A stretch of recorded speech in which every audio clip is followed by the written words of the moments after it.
Hello friends, welcome back to my channel Mr and Mrs Das. तो आज আমি বানাবো ইলিশ মাছের তেল ঝাল। তো ইলিশ মাছটা আমি ভালো করে কাটিয়ে আনা হয়েছে, ভালো করে কাটানো হয়েছে। তো তারপরে ভালো করে ধুয়ে নিয়েছি। তো এবার আমি এটাতে হলুদ আর নুন দিয়ে ভালো করে মেখে রাখবো।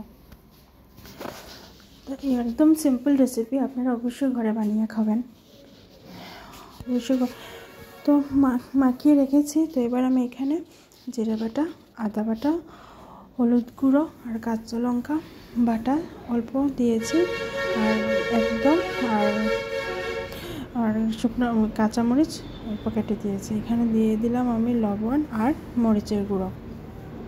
আর এখানে কড়াইতে আমি তেল দিয়ে দিলাম। বেশি তেল দিইনি, আর অনেক বেশিও তেল দিইনি, অনেক কমও তেল দিইনি, জাস্ট মিডিয়াম তেল দিয়েছি। তো তেলটা গরম হতে থাকে, এদিকে আমি মশলাগুলো ভালো করে মেখে নেব। তো এটা ভালো করে আমি মিক্সড করে নিয়েছি। মশলা অল্প কাঁচামরিচ বাটা দিয়েছি, আর বাকিটা কাঁচামরিচ ছিঁড়ে দিয়েছি। তো এখানে আমি ফোড়নে দিয়ে দিলাম কালো জিরা ফোড়নে দিয়ে দিলাম। মানে তেল ঝালের মধ্যে কালো জিরাটা দিলেই বেশিরভাগ মানায়। তারপর আমি মশলাটা দিয়ে দিলাম। টমেটো অ্যাড করিনি, টমেটো অ্যাড করা যেত, আমি অ্যাড করিনি আর কি। তো আপনারা দিলে দিতেও পারবেন। তো এটাকে আমি ভালো করে এবার আমি কষিয়ে নেব। মশলাটাকে ভালো করে কষিয়ে যতক্ষণ না অবধি তেলটা ছাড়বে মশলার থেকে, ততক্ষণ অবধি কষাতে হবে, তাহলে গিয়ে তরকারিটা টেস্ট বেশি হয়। তো আমি অনেকক্ষণ ধরেই কষিয়েছি।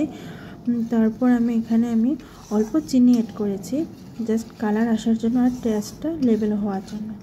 তো অল্প চিনি, আপনারা অপশনাল চিনি দিলেও হবে, না দিলেও হবে।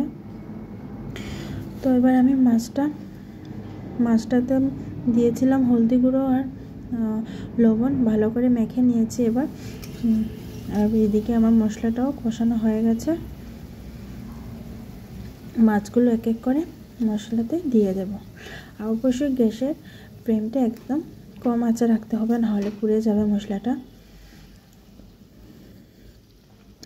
তো মাছটা আমি দিয়ে দিলাম। তো এবার আমি এক এক করে মাছটা উল্টিয়ে নেব, এপাশ ওপাশ করে উল্টে নেব। বেশি নাড়তে হবে না, নাহলে ভেঙে যাবে মাছ। ইলিশ মাছ তো এমনিই নরম থাকে। তো এই সামান্য পরিমাণ আমি একটু নাড়িয়ে, তো এবার একটু ভাজা হতে দেবো, তাও কম আছে। হওয়ার পর এবার আমি ওই যে মশলা মাখা জলটা ছিল, মাছ যে মেখেছিলাম যে জলটা, সেই জলটাই দিয়ে দিলাম। তো সামান্য পরিমাণ মতো জল দিয়ে দেবো, যাতে জলটা তো একটু ফুটতে হবে, না হলে মাছ তো সিদ্ধ হবে না। তো অল্প পরিমাণ মতো জল দিয়ে দিয়েছি। তো এবার ডেকে রেখে দেব 3 মিনিটের জন্য, একদম কম আছে। দেখতে পাচ্ছি ফ্রেন্ডস, হয়ে গেছে ভালো করে, খুব সুন্দর হয়েছে তরকারিটা দেখতে। তো আমি এবার নামিয়ে নিয়েছি। আপনার যদি এই রেসিপিটা ভালো লাগে থাকে, অবশ্যই লাইক, কমেন্ট, শেয়ার করবেন, আর একবার চ্যানেলটাতে সাবস্ক্রাইব করবেন।